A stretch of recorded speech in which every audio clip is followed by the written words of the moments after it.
Olá, meu nome é Daniele Hadermeck e vamos conversar hoje sobre a dor e a obsessão à luz da doutrina espírita. Quando nós observamos o nosso mundo, nós encontramos sinais de dor e de sofrimento em toda parte. Há dor nos hospitais, há dor nos funerais, dores que estão aparentes. Porém, existem dores que estão na alma, como a incompreensão, o medo, a angústia, a incerteza, a raiva, o ódio. E quando nós encontramos em nós tantos sentimentos adversos, às vezes o não tratar do sentimento, não entender o sentimento, pode nos levar a quadros de adoecimento mental, como a depressão, síndrome do pânico, transtornos de ansiedade, transtornos obsessivos e outras coisas mais. Então, o que o Espiritismo pode me dizer para me ajudar a superar esses processos de dor que alcançam a todos nós em algum momento da nossa vida? Lá no Evangelho segundo o Espiritismo, no capítulo 5, no item 3, onde Kardec nos fala sobre a justiça das aflições, Kardec nos coloca um ponto muito importante, que é a questão de que Deus é justo. Então, por ele ser justo, tudo o que nos acontece tem uma razão justa também. O problema é que nem sempre nós estamos conscientes dos motivos que nos levam aos processos da dor. Existem dores que nós trazemos na alma ao reencarnar, que estamos carregando conosco ao longo de muitas vidas. E existem dores que nessa vida que nós estamos aqui mesmo, agora, que nós acabamos buscando não, mas acabamos atraindo para nós devido às nossas escolhas. Na questão 115, lá do Livro dos Espíritos, Kardec pergunta se nós fomos criados todos iguais. E os espíritos respondem que sim, fomos todos criados simples e ignorantes, sem conhecimento. Porém, nós todos recebemos algo que se chama livre-arbítrio, liberdade de escolha. E, através das escolhas que nós vamos fazendo, nós vamos trilhando um caminho que pode ser com mais ou menos sofrimento. Quando nós falamos em sofrimento, é preciso que a gente entenda que Deus, que é um Pai amoroso, justo, infinitamente bom, não quer o nosso sofrimento. Não quer que passemos por situações dolorosas. Porém, Ele permite que a gente colha as consequências das nossas ações. Isso não sem antes nos dar oportunidades de resgatar os males que nós cometemos contra o outro através do amor. E como que é esse resgate através do amor? Quando a gente recebe alguém na nossa família que é uma pessoa difícil e a gente luta por amá-la, luta por orientá-la, luta para ter uma convivência harmoniosa. Às vezes essa luta vai ser por vidas, mas quando a gente abraça essa oportunidade com amor, a gente vai resgatando débitos. Trabalhar no bem também é uma forma. Tudo que nós fizermos com amor pelo semelhante são formas de resgatar débitos que nós adquirimos no passado ou nesta vida mesmo. Quais são esses débitos? Quando é que eu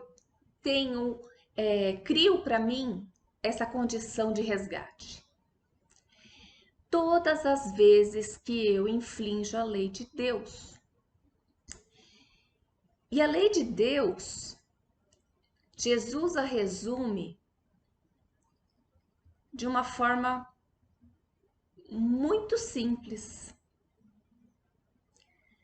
Quando ele diz: amareis a Deus acima de todas as coisas, com todas as forças da tua alma e do teu coração, e amareis ao próximo como a ti mesmo. Amar ao próximo como a si mesmo. Se eu me amo, eu não quero para mim dor, sofrimento, traição. Eu não vou fazer coisas que vão me trazer essas condições. Então, todas as vezes que eu faço algo que prejudica o meu próximo, eu infrinjo a lei de Deus. E se eu infrinjo a lei de Deus, eu atraio para mim a necessidade de quitar os meus débitos com a lei. Para quitar esses débitos, nós já falamos, é através do amor. Não é necessário o processo da dor. Porém, o que ocorre é que muitas vezes nós somos surdos aos chamados do amor. E aí, Deus acaba tendo que se utilizar da dor para despertar a nossa consciência. No livro O Problema do Ser, do Destino e da Dor, Leon Denis fala que a dor é uma lei de equilíbrio e de educação, que a dor física produz sensações e o sofrimento moral produz sentimentos. Então, a dor nos educa de uma forma menos agradável do que quando eu tenho a oportunidade de fazer por amor. Mas a dor traz equilíbrio. Às vezes, quando eu passo por um processo de dor intensa, eu consigo equilibrar alguns pontos da minha vida que eu tinha dificuldades.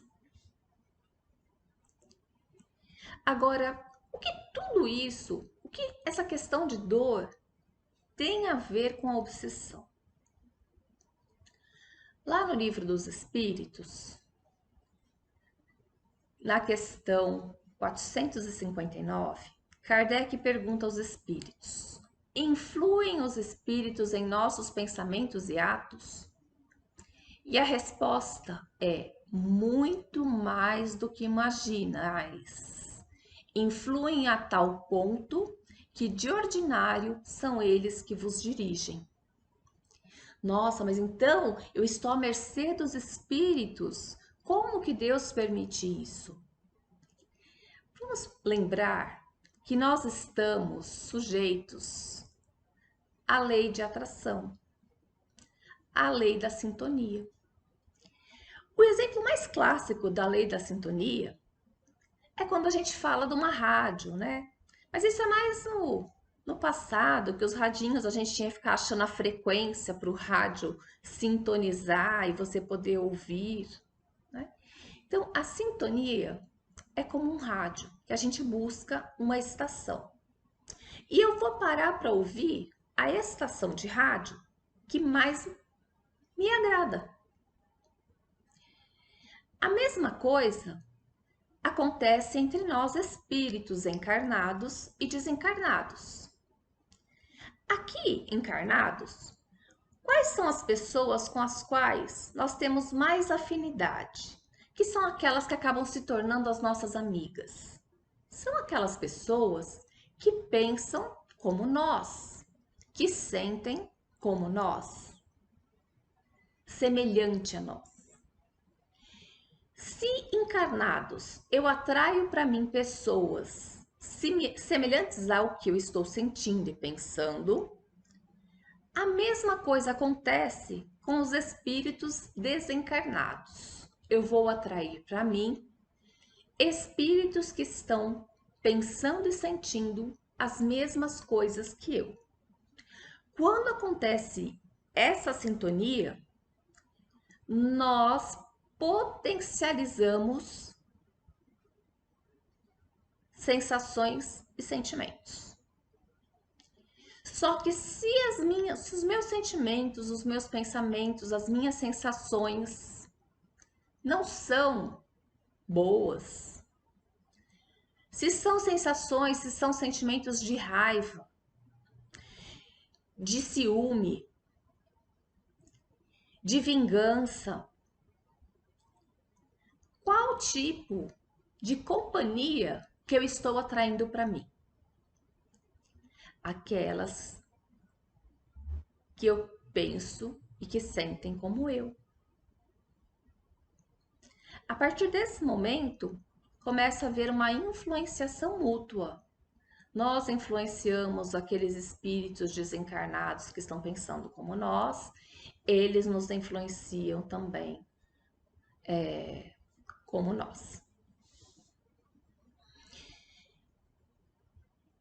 E Emmanuel, lá no livro Pensamento e Vida, no capítulo 8, ele nos resume como se dá essa influência. Ele coloca assim, gente, é que sentindo, mentalizando, falando ou agindo, sintonizamos-nos com as emoções e as ideias de todas as pessoas encarnadas ou desencarnadas da mesma faixa de simpatia. Estamos invariavelmente atraindo ou repelindo recursos mentais que se agregam ao nosso, fortificando-nos para o bem ou para o mal, segundo a direção que escolhemos. Então veja só que interessante, né? Somos nós que damos a direção para isso tudo. Somos nós que escolhemos as companhias que nós queremos ter. E isso é o que faz com que, às vezes, um processo de dor se prolongue, um processo de desequilíbrio emocional se agrave por causa dessas companhias. Sabendo disso, qual a orientação que Jesus nos dá? Orai e vigiai.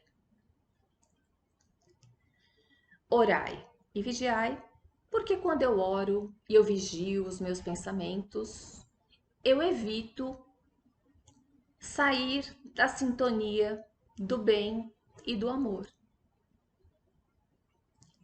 Se eu consigo fazer isso, eu consigo não atrair para mim espíritos que vibrem de forma diferente.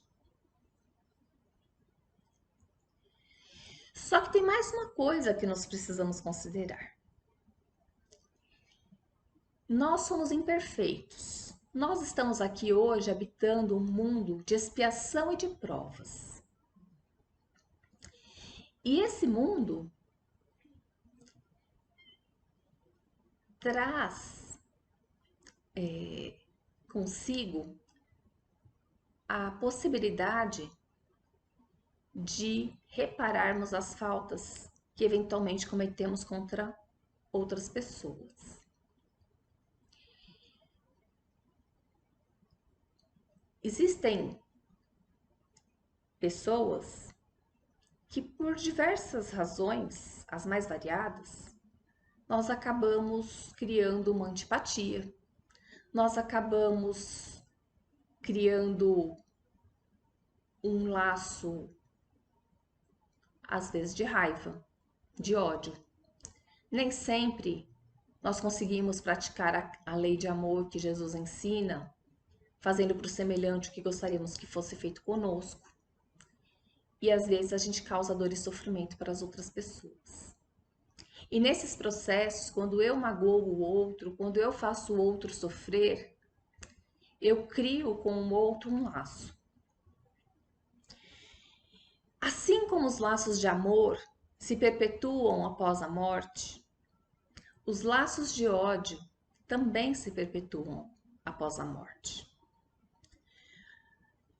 E Jesus também nos orienta sobre isso quando ele diz que se nós temos uma dívida, uma diferença com alguém, a gente tem que primeiro, antes de orar, ir até essa pessoa e praticar o perdão, para que depois façamos a nossa oração a Deus.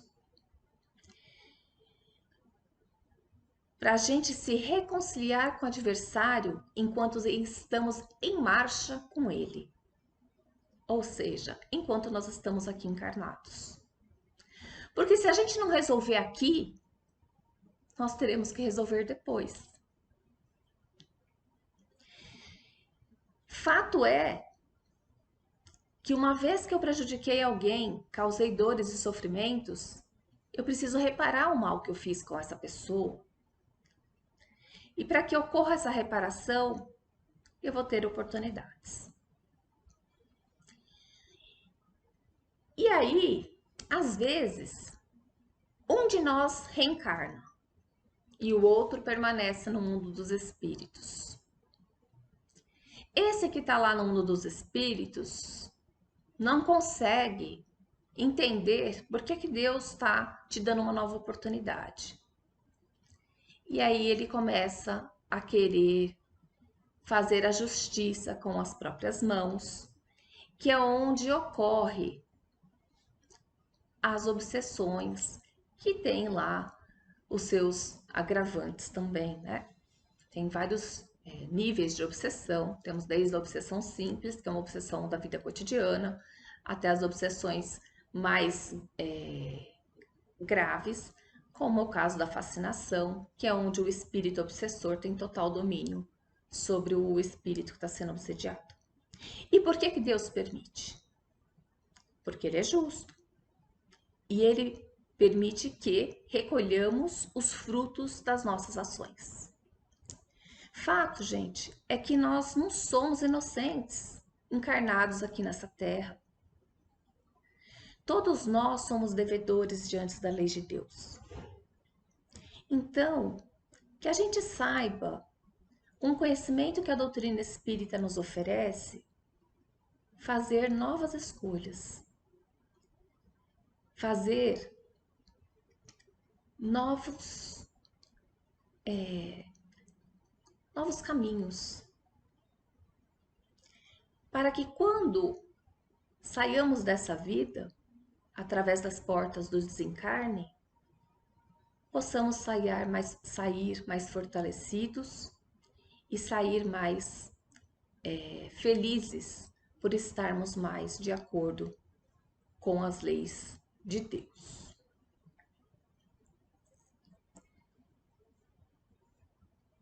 Lembrando de Emmanuel, vamos então buscar sempre melhorar o nosso sentir, o nosso pensar, o nosso agir, pautando as nossas decisões com base no que temos aprendido com Jesus, perdoar, amar incondicionalmente, ser fraterno, fazer para o outro o que gostaríamos que fizessem conosco e sempre praticar o bem.